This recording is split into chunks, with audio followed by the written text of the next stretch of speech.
가벼운 차림의 나들이객부터 한복을 곱게 차려입은 젊은이들이 거리에 활력을 더해주는 곳.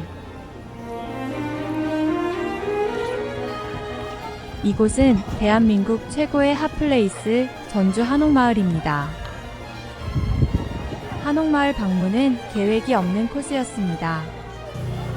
임실치즈 축제에 가려고 아침 일찍 서둘렀는데 입구에 도착해보니 주차할 곳이 없어 1시간이 넘게 주변을 돌다 결국 포기하고 한옥마을로 오게 되었습니다.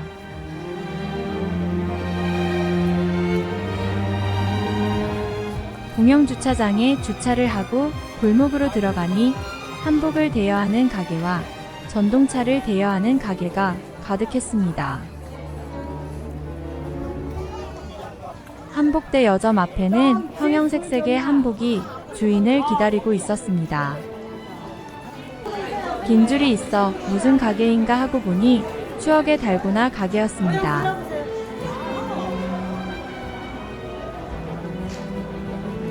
천천히 걸어야 좋다는 한옥마을. 이제 한번 걸어보겠습니다.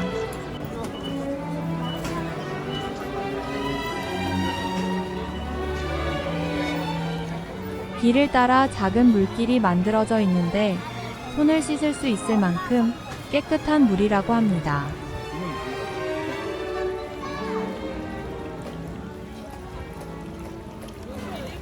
(700여) 채가 넘는 한옥으로 조성된 전주 한옥마을은 전국에서 유일하게 도시형 한옥마을입니다.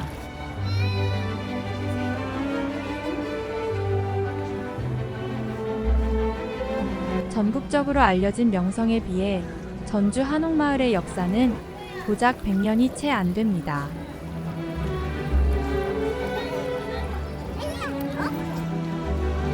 (1911년) 일제가 전주부성 성곽을 모두 철거를 했고 전주천 인근에 살던 일본인 상인들이 전주부성 아니었던 중앙동, 다가동 상권 일대로 거주지를 옮기기 시작했습니다.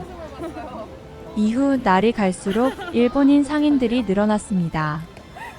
1930년대 이후 기존 거주하던 전주 시민들은 일본인들을 피해 풍남문 밖 교동, 풍남동 일대로 이주를 해 한옥촌을 형성하게 되면서 지금까지 이어지고 있습니다. 전주 한옥마을 인증사진 필수 코스인 600년 된 은행나무입니다. 나무 아래서 심호흡을 5번 하면 나무의 전기를 받게 된다고 합니다.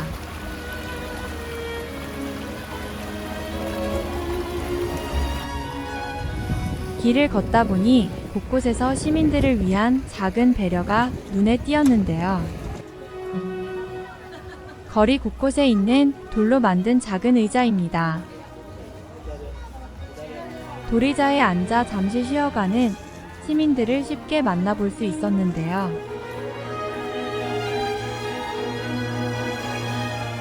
이런 작은 배려가 다시 찾고 싶은 전주로 기억되고 그런 기억이 모이고 모여서 전국 핫플레이스가 된 것이 아닐까 합니다.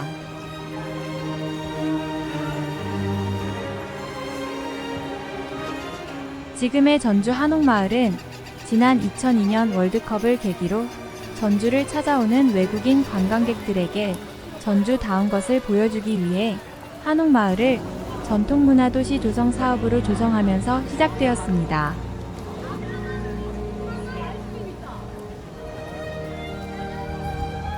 하지만 당초 전통문화도시 조성 사업과 달리 전통찻집이 카페로, 공방이 음식점으로 바뀌어가면서 돈벌이와 장사성만 판을 치고 있다는 비판도 있는 곳입니다.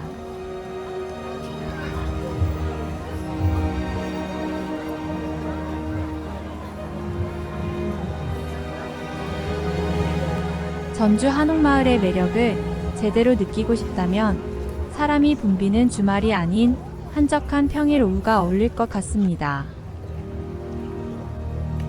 물건을 사지 않아도 조용히 걷는 것만으로도 전주 한옥마을의 분위기를 제대로 느낄 수 있을 것 같습니다. 음료 한 잔 들고 천천히 걸으며 한옥마을 풍경을 보면서 사진도 찍고 여유로운 시간을 누리기에 너무 매력적인 곳이라고 생각합니다. 하지만 주말이나 공휴일에는 붐비는 인파로 인해 여유로운 낭만과 한옥의 풍경을 즐기기에는 적합하지 않은 것 같습니다.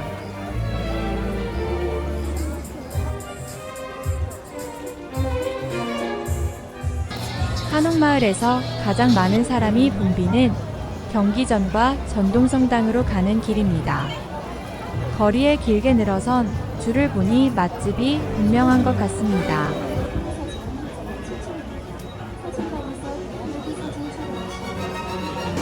경기전 앞으로 오니 거리 뒷면으로 시끌시끌하네요.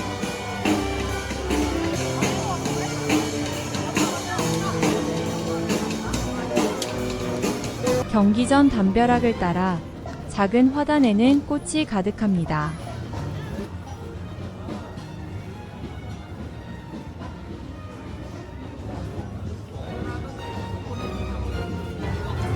경기전 입구에는 거리 공연으로 많은 사람들이 모여 있었습니다. 여기는 차력 공연을 하고 있었습니다. 이날 전동성당은 들어가지 못했습니다. 일요일 오후 5시는 미사로 인해 일반인 출입을 금지하고 있었습니다. 계획 없이 방문한 여행이라 세세한 것을 챙기지 못했는데요. 다음에는 계획을 잘 짜서 전동성당을 꼭 방문해야겠습니다.